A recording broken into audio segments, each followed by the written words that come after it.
Speaking of which, there's all kinds of debates out there, particularly about our country right now. What's the health of our country? What's the direction of the economy?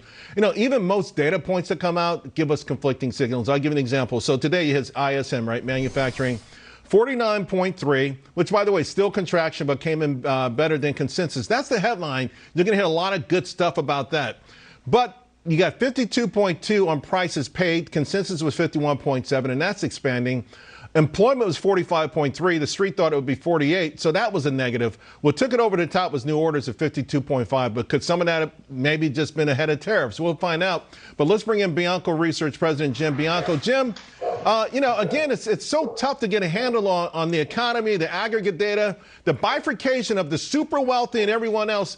All this stuff to me is just skewed what the true health is, although I do believe in November we heard from the public that it's not as good as the experts think.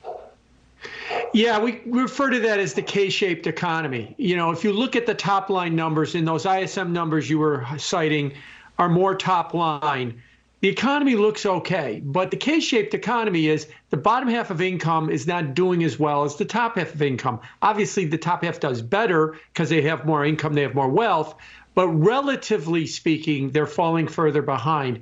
And that's where the problem comes in with the economy. But even with that said, our economy, I know it sometimes falls on deaf ears, is doing better than just about everywhere else in the world. And, you know, if you think it's bad here, check out Europe, check out Germany, check out China. We are doing way better than everybody else is doing right now. So I think the question is, and I agree with you there, you know, but it kind of also reminds me of an old joke my dad used to tell about the kid who came in third place, but only 3 people were in the race, right? I mean,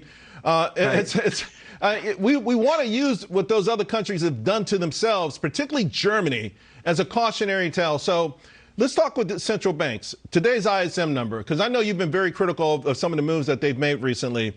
Do you focus on the fact that manufacturing may be turning? We're seeing signs that maybe we're going to go to expansion. Or do you focus on that inflationary stuff, the prices paid, which is stubborn, that so-called sticky inflation?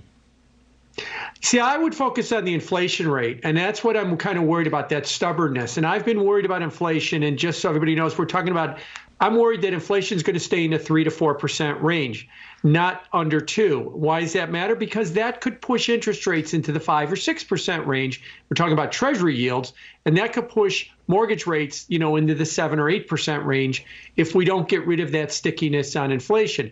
If the Fed wants to decide that inflation is behind us, declare victory, start cutting rates, start acting stimulative, the market might not like it. In fact, I would argue it isn't. That's why you've been seeing long-term yields and mortgage rates going up since September when the Fed has been cutting rates, because it's saying, we don't need this stimulus. We're worried you're going to create a little bit more inflation.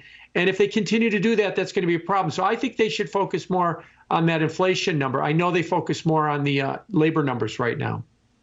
All right, so we got, by the way, just so the audience understands, Mike Johnson is officially now, again, the House Speaker.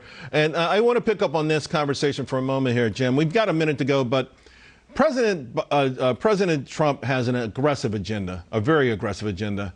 And I think a lot of people are excited about it.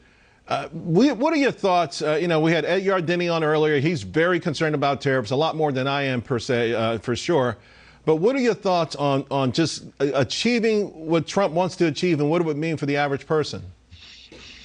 Achieving is going to be difficult because just look at the speaker vote right now. You know, it took 2 ballots. It got Mike Johnson over the finish line on the second ballot by 1 vote. I'm glad we don't have to have drama like we did, you know, with Kevin McCarthy a couple of years ago.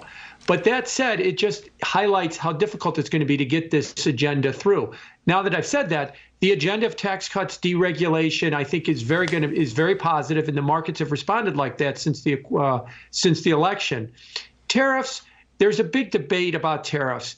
Are tariffs going to be put on for the sake of tariffs, or are they a gambit, a negotiating tool to get something else? I happen to think they're a negotiating tool. Trump is saying you're going to get tariffs unless you do X, Y, or Z, and if you do X, Y, or Z, it benefits us, and there won't be tariffs.